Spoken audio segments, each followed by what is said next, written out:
So, imagine you are just sitting in the living room, right? And you are watching someone you love deeply. Maybe it is your dad or your mom, and they are just carrying a simple bag of groceries from the car to the kitchen counter. Yeah, just a regular everyday task. Nothing heavy. Exactly. But suddenly they have to put the bag down. They just lean heavily against the wood of the counter, just to catch their breath. It is really hard to watch. It truly is. It is. Or, I mean, maybe you feel it yourself. You pull a jar of jam from the fridge, you give the lid a twist, and your grip just isn't what it used to be. It feels frail. Right, the strength just sort of And fades. we all just sigh, we Hmm. shake our heads and say, well, I am just getting older. Like the slow fading of physical power is just an absolute guarantee. But what if that is not aging at all? What if those muscles are actually just starving right out in the open? That is the quiet tragedy of it, honestly. We just accept that story so easily. We really do. We just assume the body is wearing out. We do. We watch our own bodies change, or we see our parents struggling to push themselves up out of a low chair, and we just assume the engine is failing, like the parts Yeah. are just too old. Yeah, like a car with too many miles on it. Exactly. We stop trusting our own legs. We stop trusting our balance. But when you look closely at what is actually happening inside the body as the decades pass, the true picture is so much more hopeful. Wait, hopeful? How so? Because it feels pretty bleak when you are in that moment. I know it does. But it is rarely a failure of the muscle itself. Mostly, it is just a lost connection. The food on your plate is trying to talk to the body, but the body just isn't hearing the message anymore. A lost connection between food and the body. That is a really fascinating way to frame it. Because I think we all assume a plate of food works the exact same way at age 65 as it did at age 30. Right? We think food is just food. Exactly. You eat it, your body breaks it down, and your muscles use it to stay strong. But something shifts in the background, doesn't it? The body starts handling that meal differently. It does. And that shift is called anabolic resistance. Hmm. In your 30s and 40s, your muscles are just incredibly eager to absorb nourishment. Like a sponge. Like a sponge, exactly. A modest portion of protein easily signals the body to repair muscle tissue. But as you cross into your late 50s and 60s, those receptors on your muscle cells, they become less responsive. They get stubborn. They get very stubborn. It is almost like a lock that has grown a little rusty over the years. The same amount of food that used to build muscle suddenly barely registers at all. The body needs a much larger, much clearer signal to do the exact same work. It makes me think of, well, driving out into the country and watching your cell phone slowly lose reception. Oh, that is a great way to picture it. Right, because you are talking at the normal volume you always use, but the person on the other end simply cannot hear you. The connection is weak. You literally have to speak much louder, and in this case, eat more of the right things, just for the message to break through the static. And because so few people know they need to turn up the volume, we see this quiet loss of strength. We can lose 3 to 8% of our muscle mass every single decade after 30. Wow, every decade. Every single decade. And that pace quickens mostly after 60. People eat the way they always have, thinking they are doing the right thing, but their muscles are slowly shrinking. The approach to wellness really has to evolve as we age. Because the body is in a different stage. Exactly. In our 50s, we are in a window of prevention where small shifts keep us strong. Hmm. In our 60s, we enter a stage of management, maybe balancing our meals with blood pressure checks. By our 70s, we move into gentle maintenance. And for those 80 and beyond, it becomes about preserving dignity. The dignity to, like, wash your own face. Yes, washing your own face, walking to your own kitchen, and just feeling safe in your own home. Dignity is the perfect word for it. No one wants to feel fragile. But if we need to speak louder to our muscles to maintain that dignity, we have to look at the megaphone we're using. The signal itself. Right. We hear the word protein thrown around constantly, but there is a very specific element inside that protein responsible for flipping the repair switch, right? We are talking about an amino acid called leucine. Leucine. Okay. Think of leucine as the physical key that slides into that rusty lock on the muscle cell. Without it, the door to muscle repair stays firmly shut. It just won't open. Not at all. Yeah. Younger adults only need a tiny trace of leucine to turn the lock. But an older body, fighting that muscle resistance, requires a much larger dose. You need about 2.5 to 3 grams of leucine in a single sitting to force that door open. Let us translate that into a real plate of food because, I mean, nobody shops for grams of leucine at the market. No, they certainly do not. To reach that 2.5 to 3 gram mark, you need a solid portion. That looks like, say, 100 grams of paneer. It looks like 3 whole eggs. Or a very generous bowl of naturally fermented curd combined with lentils. Or 50 grams of sattu. Okay, so it has to be a real meaningful amount. Those specific portions are needed if the goal is to trigger repair. That is the volume required for the muscle to finally hear the message. Hold on, I need to ask about something I see every single day. When I visit my parents, my mother often makes herself a single poached egg and a piece of dry toast for breakfast. A very classic morning meal. It is. And she feels good about it because it is a modest meal. But if she needs 3 eggs to hit that mark, is her body just ignoring that single egg? Is she getting zero benefit from it? She is getting a benefit, but not the benefit she thinks. Her body is highly smart. It absorbs that single egg, breaks down the protein, and uses it for basic daily survival. Like for her organs. Exactly. It sends those nutrients to keep her heart pumping, to support her liver, to maintain her skin and hair. Those are vital functions. Not her muscles. Right. Because the total amount of leucine in one egg falls far below that 3-gram mark. The specific switch for repairing her leg muscles or her grip strength remains entirely shut. She fed her body, but her muscles are still quietly starving. Wow.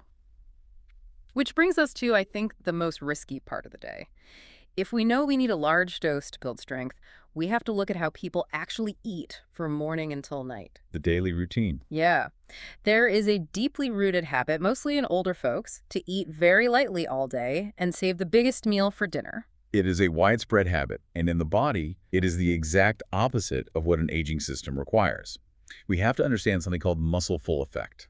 The muscle-full effect, what is that? The human body has a strict limit on how much muscle it can build in one sitting. Once you max out your repair capacity at a meal, any extra protein you eat is simply burned up as basic energy. So you can't just save it all up. You cannot. You can't eat a tiny breakfast, skip lunch, and then eat a massive portion of lentils at dinner, expecting to make up for lost time. It is like trying to keep a houseplant alive by blasting it with a fire hose once a week. Oh, I love that image. The soil can only absorb a cup of water at a time, you know? If you dump a whole gallon on it at once, the roots cannot take it in. The water just runs off the sides and creates a mess. The plant needs a steady, gentle sprinkle every single day. That is exactly the reality of our biology.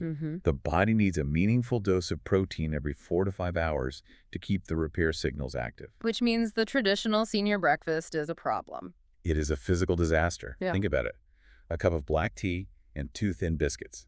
A slice of toast with a smear of butter. Maybe half a banana. That sounds like almost every parent I know. Right. And when you wake up, you have been fasting for 8 to 10 hours. Your body is in a state of deep need. Your muscles are crying out for building blocks.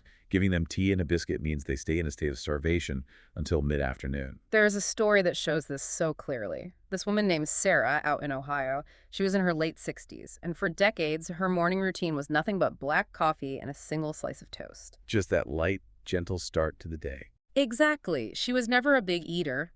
But as the years went on, she started dreading the wooden stairs in her house. Her legs felt like they were made of lead. That heavy, tired feeling. Yeah. Opening a new jar of pasta sauce became this huge struggle. She felt her power slipping away and just assumed it was the heavy toll of time. Sarah's experience is so common. She was suffering from morning muscle starvation. She was losing strength not because of her age, but because her muscles were spending 16 hours a day breaking themselves down without being fed. 16 hours? That is wild. It is. But when she finally understood this, she did not change her entire life or start drinking terrible shakes. She just changed the morning math. She added to it. She started cooking a 2-egg omelet packed with spinach and tomatoes, and she added a small bowl of curd on the side. She made sure her lunch had a solid portion of lentils. And the shift in her physical reality was just huge. Within a few months, those wooden stairs stopped looking like a mountain. Her legs felt lighter underneath her. Because they were finally getting the fuel they needed. Right. The chores that used to leave her breathless suddenly felt okay again. She simply turned the volume up loud enough in the morning for her muscles to hear the signal. It sounds so simple on paper, but we have to talk about a very real physical hurdle here. Asking an older body to suddenly eat a heavy meal at 8 in the morning sounds completely exhausting for the stomach. That is the silent hurdle nobody talks about. If you tell a 75-year-old to eat 70 or 80 grams of protein a day, They are going to look at you with pure dread. They really will. Because as we age, stomach acid goes down. The digestive lining thins out. A heavy meal can cause severe bloating, sluggishness, and deep pain. How does an aging stomach actually process the food required to stay strong? We have to approach the stomach with deep care. The math is well found. Older adults often need between 70 and 90 grams a day, depending on their weight. But the source of that food dictates how the stomach responds. There is a hierarchy of gentle digestion we can follow. A hierarchy. So what is at the top? What is the gentlest? At the very top, the kindest food for an aging stomach is paneer. It is soft, entirely mild, and breaks down with very little effort. Oh, paneer is great. And what is next? Right beneath it is naturally fermented homemade curd. The beauty of curd is that the process has already done half the digestive work for you, and it brings its own soothing goodness to the gut.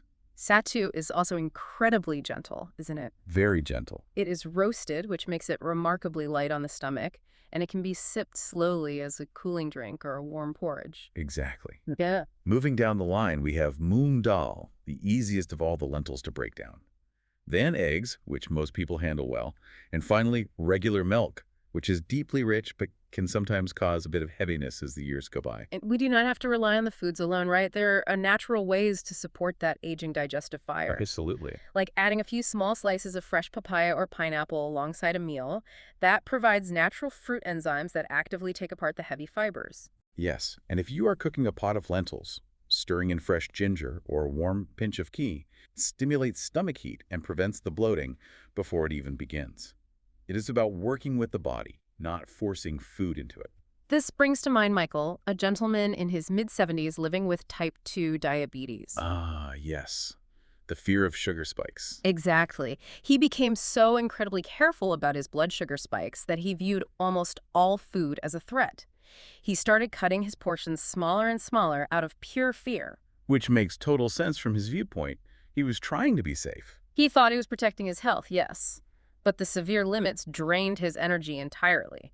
He reached a point where getting out of his favorite recliner was a huge, exhausting effort. He was trapped in his own living room. Michael's situation is just heartbreaking because it is born from a desire to be healthy. But by starving his body to manage his blood sugar, his muscles simply wasted away. The cure was almost worse than the disease. In a way, yes. The turning point for him was discovering that he could eat nourishing foods that actually kept his blood sugar steady naturally. He started having warm sattu porridge in the mornings. He embraced bowls of well-cooked moong dal, Which digests slowly. very slowly. They prevent sugar spikes while feeding the muscle. By simply lifting the heavy burden of fear and allowing himself to be fed, he regained the strength to stand up from that recliner without leaning on the armrests. He went back to walking his dog in the evenings. It exposes a massive, glaring irony in how society treats senior health. You walk down the grocery aisle aimed at older adults, and what do you see? Brightly colored boxes of empty promises. Exactly. Boxes of sugary bran flakes. Highly processed, low-sodium meats full of fake ingredients, crackers, and refined snacks. These items are sold as safe and healthy, but they actively work against everything we were talking about. Yearly do. They spike blood sugar, they offer zero leucine, and they leave the muscles starving.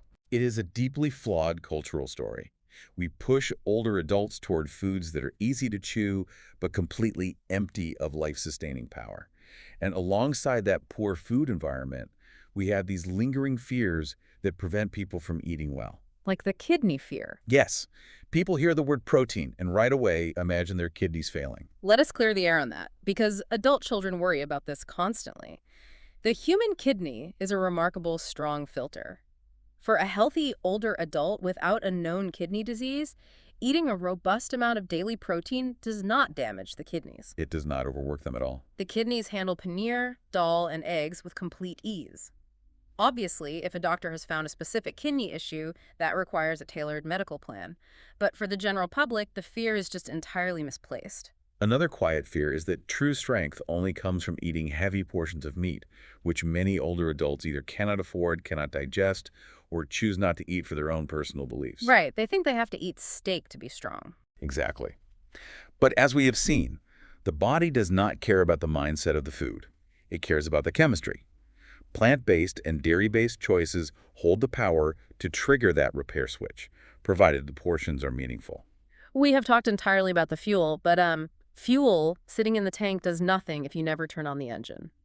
The food has to be paired with the demand from the body. You have to ask the muscle to grow. Yes, the body needs a reason to build.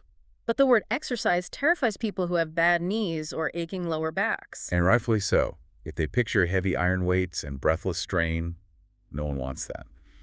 But movement does not require suffering. There is the story of James, a man who loved tending to his backyard garden but had to stop because bending down sent sharp pain through his knees. That is so sad, giving up something you love. It really is. But once he fixed his morning meals, he started using simple, stretchy resistance bands in his living room just twice a week. He wasn't lifting heavy weights, he was just stretching the bands slowly while sitting in his chair. The way those bands work is just brilliant. You do not need to load heavy pressure onto a fragile joint to build muscle. Not at all.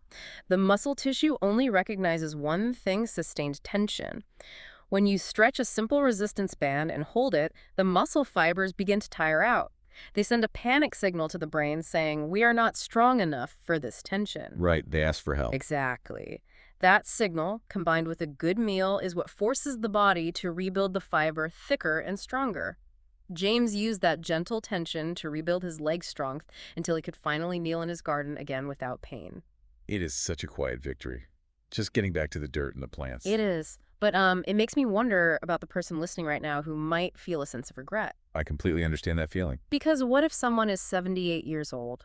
What if they have eaten tea and toast for breakfast for 40 straight years? They feel frail, they feel tired, and they assume the window nailed itself shut a decade ago. Is it ever too late to change the connection with the body? That is the most beautiful question of all. And the answer is found in the sheer toughness of human biology.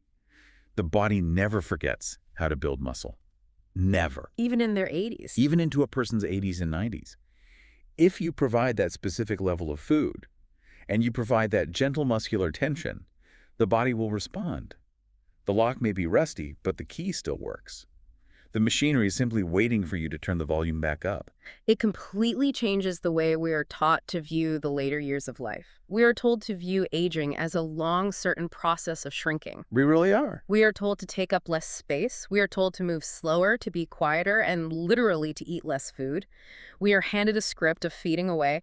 But looking at the deep reality of our bodies, what if that script is entirely wrong? It is wrong. What if the true secret to a vibrant, joyful later life is not about shrinking at all? What if the secret is having the courage to nourish ourselves more deeply than ever before? These thoughts, these questions, they don't have to stop here. Wellness Geek Seniors has many more podcasts and videos just like this one.